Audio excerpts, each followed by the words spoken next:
Good morning, everyone. Hooty hoot of the Sports Daily Podcast. I don't know if any of you have ever listened or watched my podcast before, but since 2020, the podcast, which originally was just talking sports and having a lot of fun, pivoted after the unaliving of George Floyd. There have been a lot of things that have transpired since then. A lot of layers. And I don't know if you all have been experiencing the same things that I have recently with regards to Taylor Swift coming across your feed in ways that I've never seen before. Not just because she's been in Paris and Australia and doing her Eras tour, but maybe it's because of the algorithm and the things that I typically like on Instagram in particular. But I saw a post this morning that a former WNBA player posted about her recent encounter with Tom Brady. And I have been very outspoken about Tom's silence since the unaliving of George Floyd.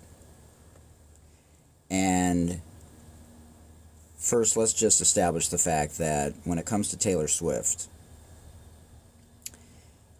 quick story time. So my daughter asked me to go to a Taylor Swift concert probably about a year ago.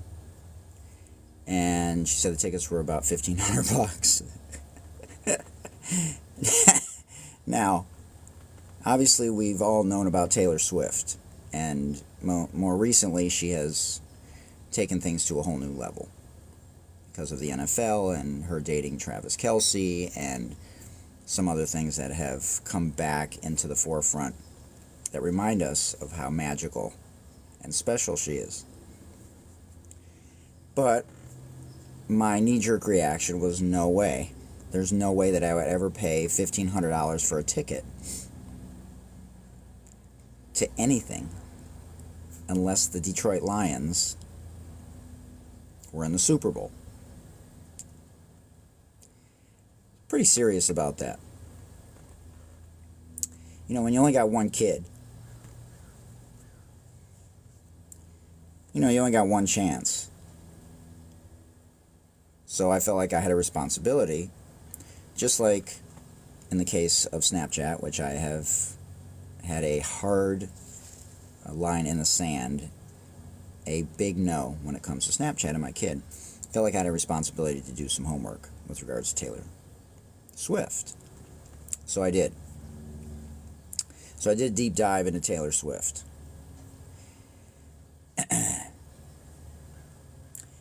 And some of the things that I uncovered, I either forgot about it or I didn't realize it. And as an ally with this platform, even though it's small, we'll probably get 100 people that may see this. I feel like I owed it to not only my daughter,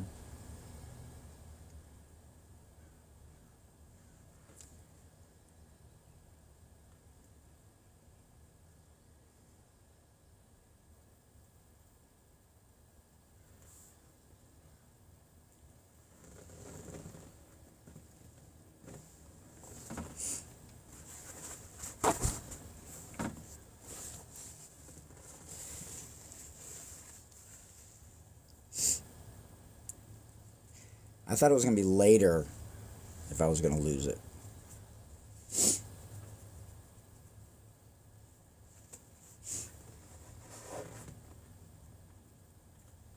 Anyways,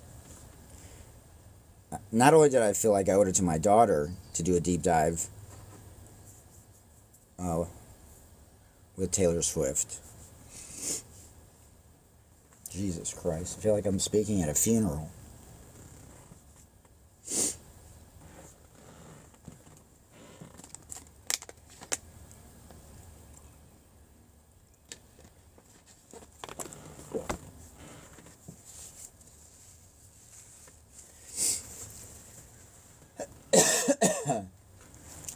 But all the women out there, to all the women who have ever been involved in any DV situations, from girls to adults to young adults. So I did. So I did a deep dive into Taylor Swift.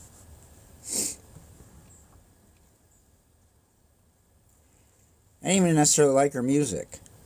It was okay. It was trendy. But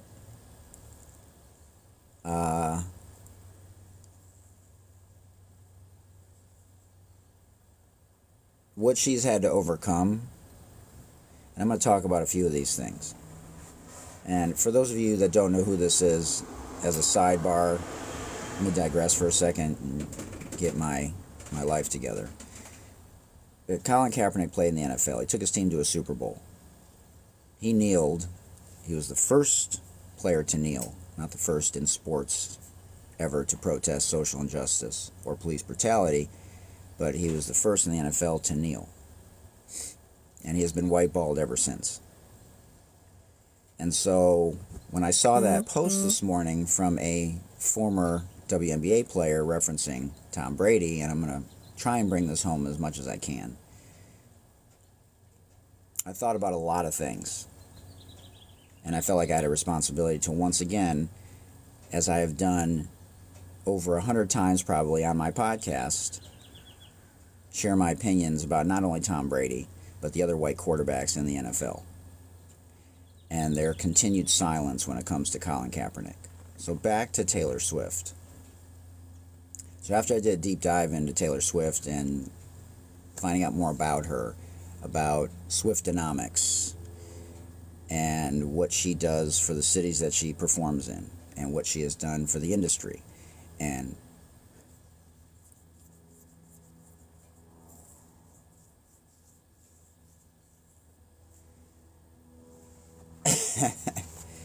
what she has done for all the little girls out there that parents can't often do, that teachers can't often do, that coaches can't often do, that the court systems can't often do, that their families can't often do. Nobody.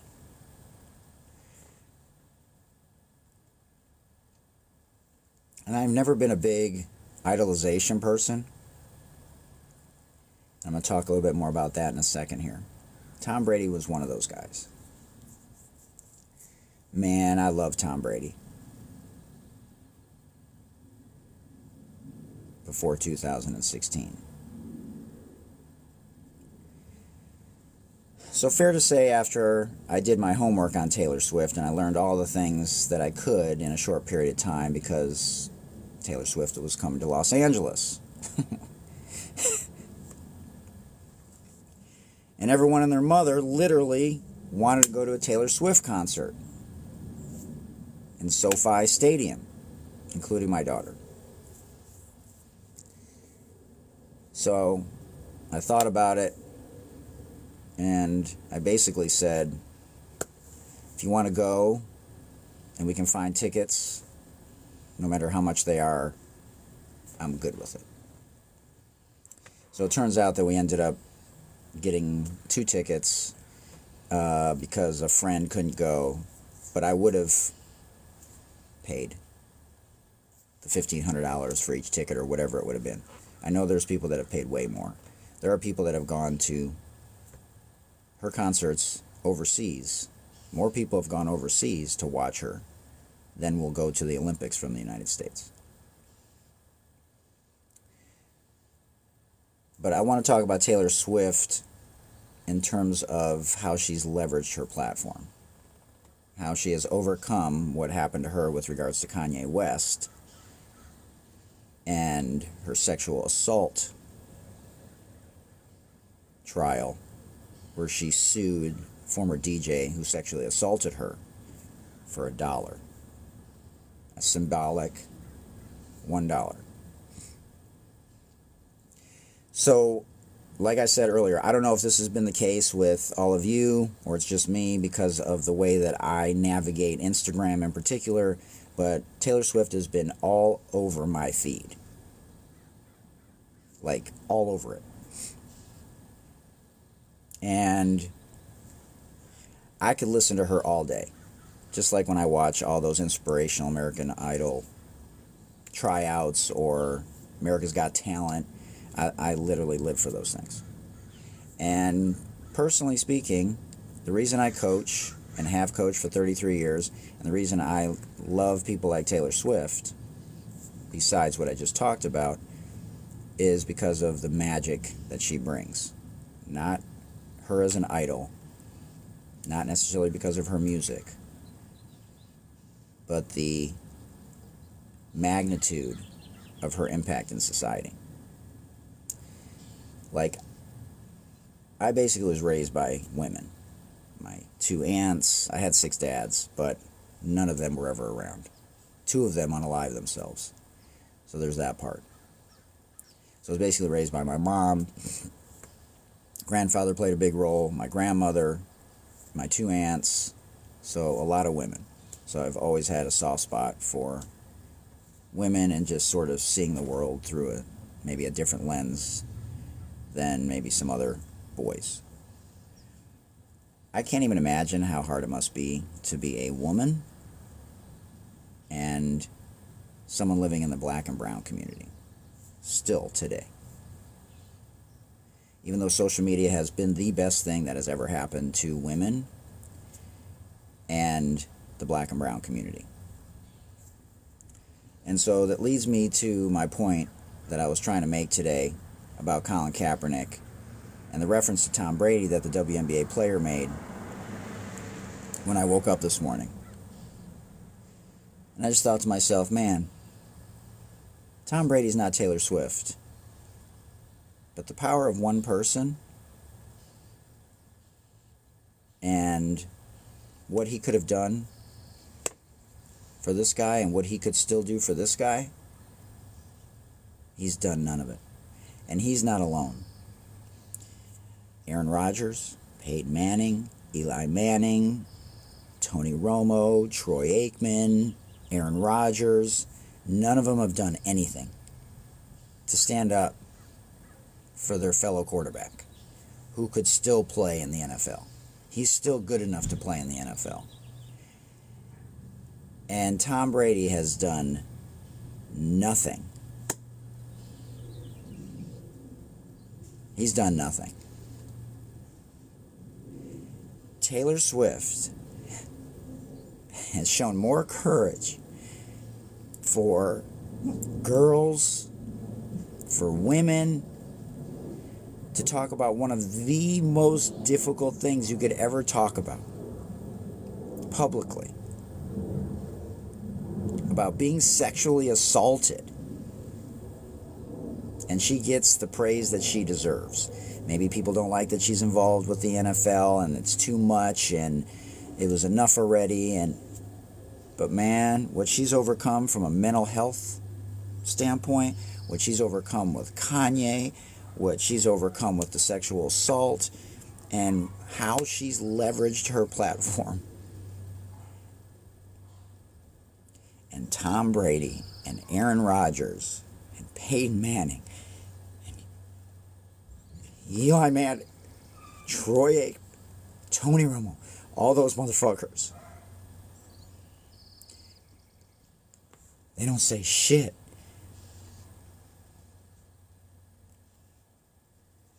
They don't say one thing. They haven't said one thing since George Floyd. Nothing. Do you know how hard it is for him to probably wake up every day?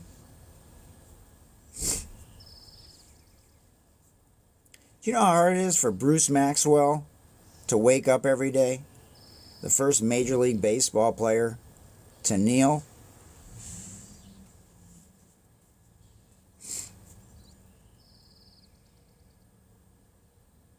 Who's been playing in Mexico because he's been whiteballed by Major League Baseball?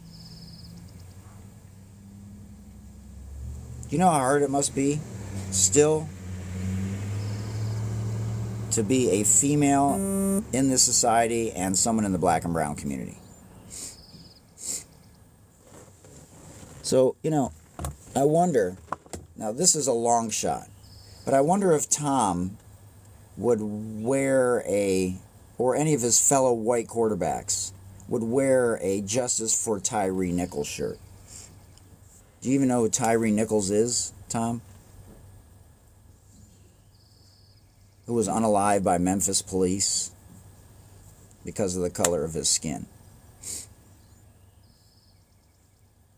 Would you wear this shirt, Tom? Now, a lot of people don't like to speak out about certain things because, they got a brand. But Tom's been getting a pass for a long time, just like Brett Favre. And the disgusting and appalling things that he did to defraud people from getting state funding for basic needs. These guys don't have to do one thing. I've been saying this all along. Does Tom and Aaron and Peyton and Eli and Tony and Troy or Jim Nance, does anybody have to say anything? No. Should they use their white privilege and their platforms to stand up for guys like Colin Kaepernick? I'm sure Tom would wear a Taylor Swift shirt. I'm sure he would. Would he wear a Mahmoud Abdul Rauf shirt? Hey, Tom, Peyton, Eli, Tony, Troy, or Aaron, would you wear a Mahmoud Abdul Rauf shirt? Do you know who he is? He was white-balled by the NBA. Still has never received an apology from the late David Stern or Adam Silver. Would you wear a Mahmoud Abdul Rauf shirt, Tom, or any of you others?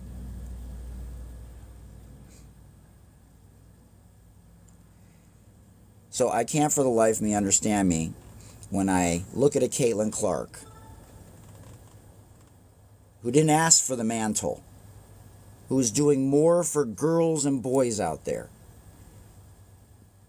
When Taylor Swift, who did ask for it with her music and her platform, but what she's doing to leverage her platform is the same thing that Tom and Aaron and Peyton and Eli and Tony and Troy and any of the other white quarterbacks could have done for Colin and could still do it. And where is Jim Harbaugh? If I were Jim Harbaugh, I would tell management, we either bring Colin Kaepernick in or I resign. That is how you leverage your platform. So you're going to bring Colin Kaepernick into the University of Michigan, where you won a national championship, to talk to your guys. But up to this point, you're not going to bring Colin Kaepernick in to training camp? You're not going to leverage of all the people. You want to talk about pro-life, Jim? You want to talk about how you'll take all the babies? But are you going to give him a chance? Are you going to leverage your platform to give him a chance? Now, I know for a fact that Tom wouldn't wear this shirt. Hey, Tom, would you wear a Malcolm X shirt? Probably not. At what point do not only the Tom Bradys, but the NFL quarterbacks stand up and say, until Colin Kaepernick, and in Major League Baseball, if I were a Major League Baseball player, I don't care if I would have waited 13 years for my first ever start in Major League Baseball, I would refuse to play, I would do something, have a sit-in, I would do something to protest the fact that Bruce Maxwell has been whiteballed by Major League Baseball, and that Colin Kaepernick has been whiteballed by the NFL. Tom, would you wear this shirt? No, but Tom, you'll complain about your workouts. What about your bad business deals? What about defrauding people of millions of dollars with your crypto endeavors? And I do feel bad for his kids if his kids were impacted by the dinner that he went to where he was roasted about his marriages. But what about your marriages, Tom? Look, some of these things everyday people like me have to go through. But at what point are you going to leverage your platform? Because, you know, you and all your fellow white brother quarterbacks have talked about this one. You've talked about mental health. That's easy. What Taylor Swift talks about publicly, what she does to stand up to all of those people out there, like the ones that she talked about recently all over social media, reminding us about how courageous and how amazing she truly is. Tom, you could have the same impact with regards to this in particular, but you haven't done it, and neither have the other white quarterbacks.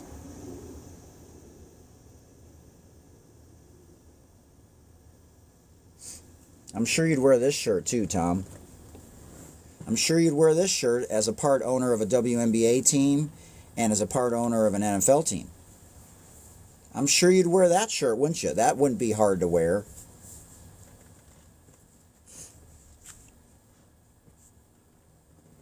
I'm sure you'd wear this one too.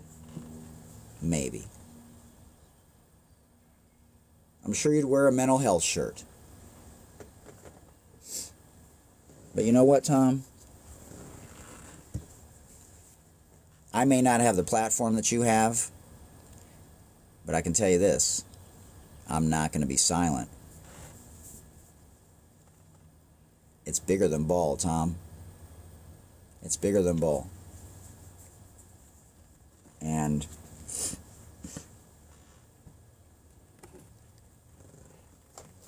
unlike you, many of us speak up and dribble.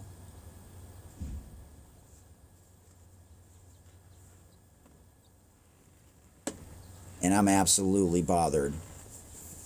Shout out to Jamel Hill for this shirt. I'm absolutely bothered by you and all of the cowards, especially in the space of the white quarterbacks, who continue to refuse to speak out.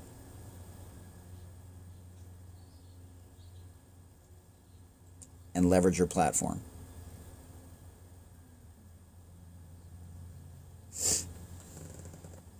But you know the one shirt that you should wear, Tom? And I'll leave you all with this. This is the shirt you should wear, Tom. Privilege is when you think something isn't a problem because it doesn't affect you personally. And that's you, Tom, and Aaron, and Tony, and Troy, and Peyton, and Eli, and all of the other white quarterbacks who have not spoken out in a similar way every day about Colin Kaepernick, because he deserves better. Bruce Maxwell deserves better. Think about what Taylor Swift has been doing, not just with her music, but with her platform. And it's not too late. Tom, Aaron, Peyton, Eli, Tony, Troy, Jim Harbaugh, Jim Nantz, and anybody else in a space that has a platform to be able to leverage it to advocate for the Colin Kaepernicks, for the Craig Hodgeses, for the Mahmoud Abdul-Raufs, and the Bruce Maxwells. This is Hootie Hoot. This has been a special edition of the Sports Daily Podcast. Appreciate you tapping in. Much love. Peace. Now go do the right thing.